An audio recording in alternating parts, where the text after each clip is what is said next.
A busy month of primary elections kicked off yesterday with a marquee Republican race in Ohio.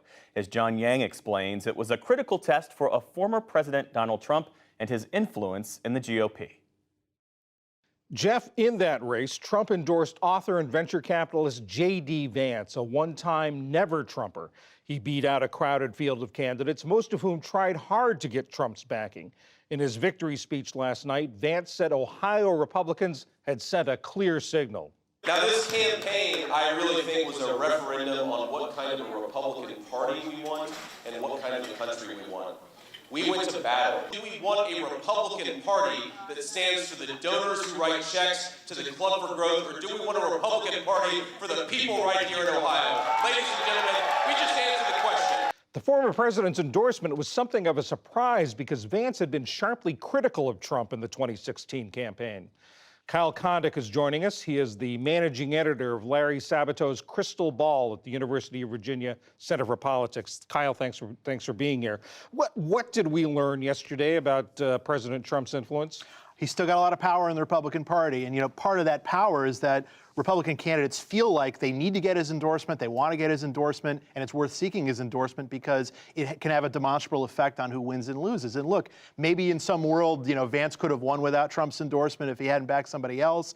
But what we know from looking at the numbers is that Vance was gaining in this race a little bit before Trump endorsed him, but Vance gained a lot after Trump endorsed him.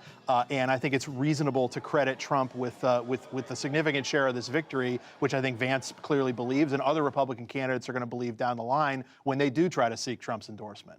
At the same time that J.D. Vance was winning, the incumbent governor, a moderate Republican, Mike DeWine, overcame two challengers who were pressing him on his response to the pandemic. He had very strict restrictions at the beginning of the pandemic. And you think that's an issue that would appeal to Trump voters. So what was going on? I think DeWine really benefited from having split opposition because he actually ended up getting a little under 50% of the vote. There's no runoff in Ohio, and DeWine did win very comfortably. He got 48. His next closest competitor was in the high 20s. And probably the most prominent DeWine opponent was Jim Renacci, a former Senate candidate in 2018 who didn't run a particularly good race in 2018. And he was sort of crowded out by this guy named Joe Blystone, who's a farmer who became this kind of like cult figure almost in rural Ohio. But Blystone got a fair amount of the vote, so did Renacci. But so, neither of them could sort of consolidate to really push DeWine. Had there been a really strong single challenger to DeWine, maybe we'd be having a different story today. J.D. Vance now goes on to the general campaign, the general election in November. He'll face Congressman Tim Ryan, who represents a district in northeastern Ohio.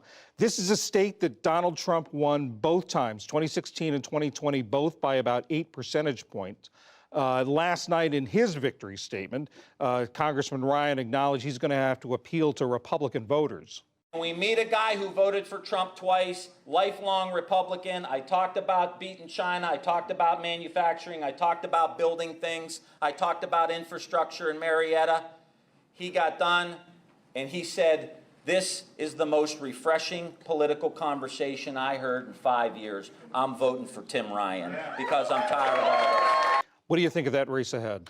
Well, look, Ryan, I think, knows what the challenge is in front of him. And Ryan is from a part of the state, the Youngstown-Warren area, kind of traditionally Democratic, place that's really struggled with deindustrialization. And a lot of those places in Ohio and across the Midwest really have trended toward the Republicans, particularly since Donald Trump became kind of the leader of the Republican Party. And so in a state that Donald Trump won by 8 points, and in a year that looks like it's going to be Republican-leaning both in Ohio and across the nation, Ryan's going to have to get a lot of crossover support.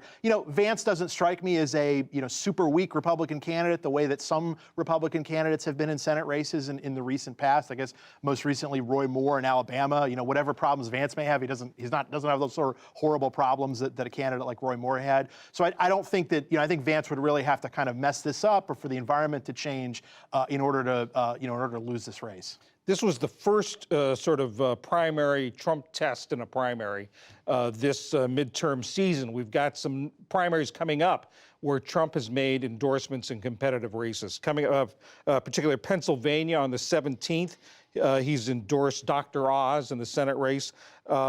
Georgia on May 24th, he's endorsed a slate of statewide candidates.